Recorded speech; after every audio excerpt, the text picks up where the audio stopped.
అండి, నమస్తే. ఈవినింగ్ స్నాక్లా ఈజీగా చేసుకునే హెల్దీ దోశతో మీ ముందుకు వచ్చేసింది మీ మోహిని.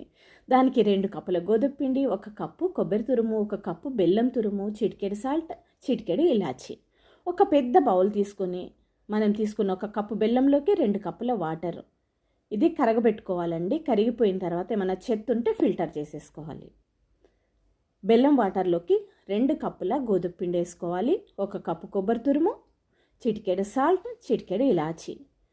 స్వీట్ ఐటమ్స్లోకి చిటికెడు సాల్ట్ వేసుకుంటే భలే రుచిగా ఉంటుంది, స్కిప్ చేయకండి. ఇవన్నీ చక్కగా ఇలా మిక్స్ చేసేసుకోవాలండి. మిక్స్ చేసుకున్న తర్వాత స్టవ్ ఆన్ చేసి పెనం పెట్టుకొని ఆయిల్ కానీ నెయ్యి కానీ, స్వీట్ ఐటమ్కి నెయ్యి అయితే ఆ ఫ్లేవరే వేరుంటుంది.